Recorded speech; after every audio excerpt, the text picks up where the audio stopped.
Dans cet épisode, je vais vous parler des relations avec la hiérarchie en Chine. Je réponds à vos questions en vous présentant la Chine et le chinois tels que je les vois et tels que je les vis. Bienvenue dans la Chine, le chinois, comment c'est vraiment.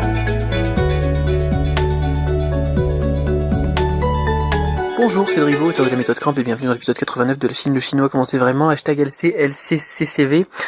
Alors, merci encore donc pour toutes ces questions. Aujourd'hui, question de Alexandre qui me dit bonjour Cédric, merci pour toutes vos vidéos. Je suis également passionné par l'Empire du Milieu et je suis sur le point de passer 3 mois à Guilin en stage, puis 2 ans en master à Beijing. Je voudrais donc vous demander quelle relation a-t-on avec la hiérarchie en Chine? Comment parler avec ses supérieurs ou avec ses professeurs ou enseignants? Merci d'avance et à bientôt sur votre chaîne Alexandre. Alors, là, j'ai envie de dire qu'il y a un point très très important, c'est-à-dire qu'on a culturellement parlant et dans la pratique beaucoup de respect pour les aînés, c'est très confucéen. Voilà, on a du respect beaucoup pour les parents, pour les personnes plus âgées, pour les professeurs, pour les supérieurs, pour l'État, etc. C'est très dans la culture confucéenne, donc de Confucius. Donc on a des relations très on donne la face, on respecte beaucoup la hiérarchie en Chine, on respecte beaucoup les professeurs ou enseignants, ils ont un statut vraiment important. On va pas dire voilà salut, comment ça va et tout. Par exemple, quand on les rencontre, on va toujours les appeler par leur statut. Quand on voit son patron, on va l'appeler patron. Quand on voit un professeur, on va l'appeler professeur ou professeur machin, professeur Wang, professeur Li, professeur Chung, professeur n'importe quoi. Donc on a vraiment d'un côté, on a l'impression cette distance, ce respect, donc vis-à-vis de la hiérarchie. Alors je dis distance parce que on s'éloigne par rapport au statut social quand on appelle quelqu'un par son statut social supérieur.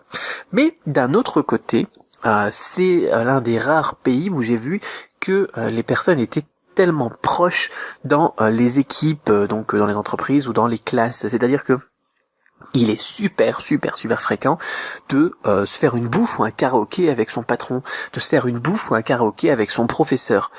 Et ça sera probablement le cas. Et en plus, notamment quand on est étranger, ça permet de resserrer un petit peu et de rediminuer un petit peu la distance qui est établie par le respect initial et la culture donc initiale du confucianisme.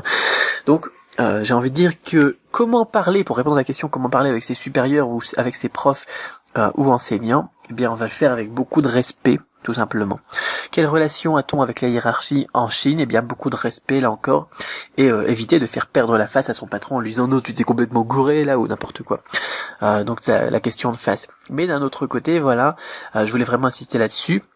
On va rester tout de même très proche donc avec ses supérieurs ou avec ses professeurs ou enseignants. Tu pourras t'en rendre compte, effectivement, c'est un équilibre, c'est ce qui fait aussi bien toute la beauté de la culture chinoise. On a un équilibre là entre respect et proximité.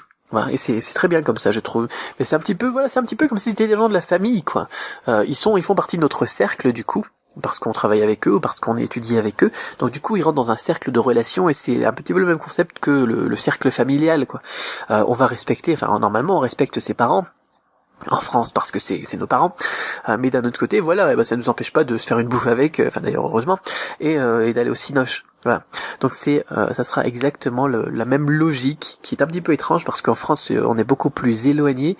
Parfois on se sent plus proche parce qu'on va appeler son patron par le prénom ou n'importe quoi, mais au final dans la réalité, il va pas vous inviter à bouffer chez lui, quoi, votre patron. Généralement pas, en tout cas dans les premières semaines ou n'importe quoi, alors qu'il est très très fréquent en Chine que le premier soir, on bouffe ensemble, quoi, avec un patron.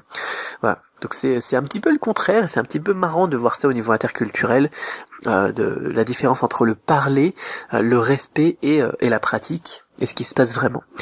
Voilà. Je pense que ça répondra à ta question, Alexandre. Il va y avoir énormément de choses à découvrir là-dessus, je pense, mais au moins comme ça donne une petite idée.